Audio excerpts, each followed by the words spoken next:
Hey, picture this. A glittering ballroom in Chicago, chandeliers dripping light, champagne towers bubbling like some kind of liquid gold, and Marcus Kane, this big-shot CEO, grinning like he's got the world in his pocket.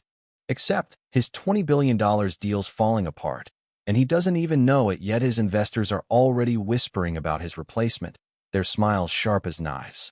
But there's this woman, Lena Carter, moving through the crowd in a server's uniform, tray in hand, collecting empty glasses, unnoticed, invisible, except she's been watching, listening, for 3 years now, her economics degree tucked away in a drawer while she wipes down tables and catches every careless word these tycoons toss around like loose change.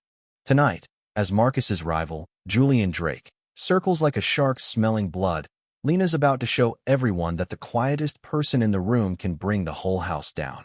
I'm sitting here thinking about that night, how it all started, and man, it feels like something out of a movie, but it was real too real.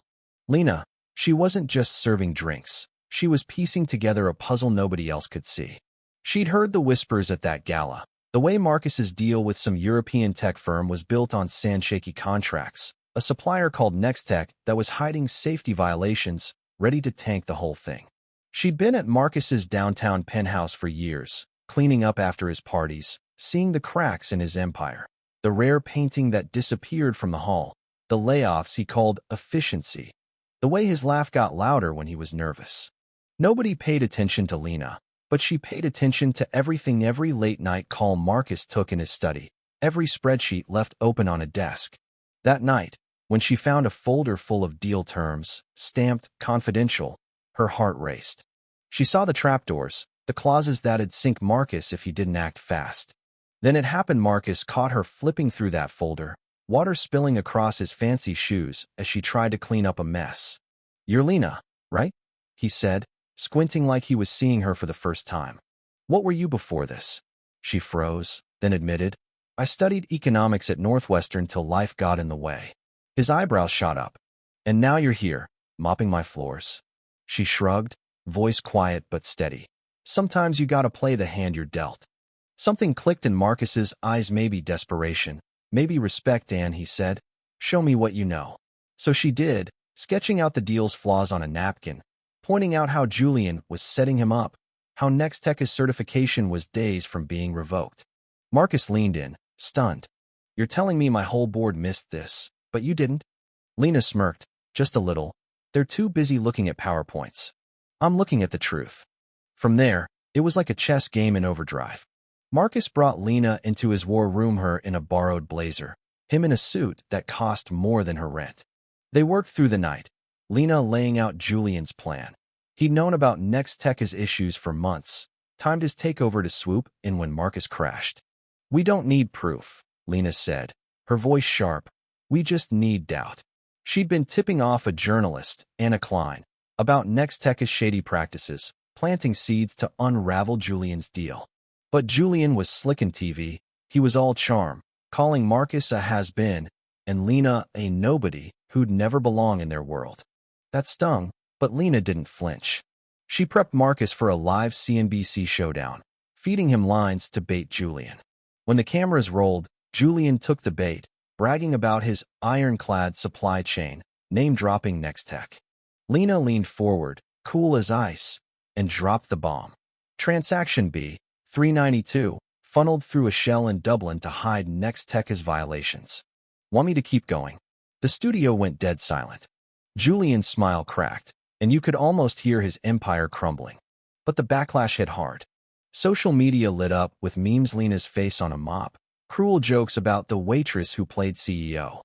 Julian leaked emails, twisting it to make Marcus look desperate, Lena a fraud.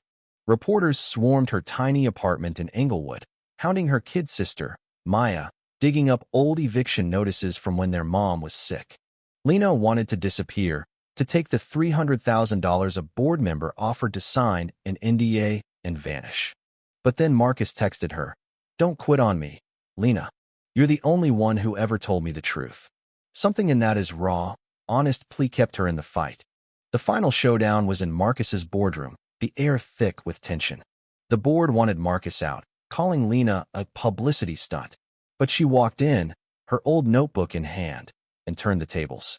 "You're not mad about me," she said, staring down the suits. "You're scared because Julian's got dirt on all of your shady deals, your hidden debts." She laid out evidence she'd collected for years: phone calls, emails, scraps of paper from their trash. "You can back Julian and go down with him, or you can back us and save yourselves." Then came the kicker. She'd set up a sting. Julian strode in, thinking he'd won, only to brag about his fraud on a hidden camera. FBI agents were waiting. "You're done, Julian," Lena said, her voice quiet but lethal. "You forgot the invisible ones are always watching." They cuffed him, his shouts fading down the hall. 6 weeks later, Marcus and Lena signed a new, honest $12 billion deal at the Palmer House. Cameras flashing, the world watching. Lena stood there, a tiny pin on her Suida silver tray, a nod to her roots. She announced the Open Eyes Initiative, giving every worker, from janitors to guards, a voice in the company. Marcus, changed, softer, said, "Lena didn't just save my company, she showed me who I could be." They launched the Horizon Fund, investing in overlooked talent, people like Lena who'd been ignored too long.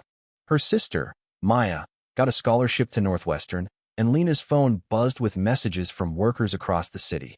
"Thank you for seeing us." I keep thinking about Lena, about how she turned invisibility into power, how she made a billionaire see the world differently. It makes me wonder who I walked past today without really seeing. Who's got a mind sharper than anyone in the room, just waiting for a chance? So, tell me in the comments, who's the invisible genius in your life? And what happens when we stop looking for brilliance in all the wrong places?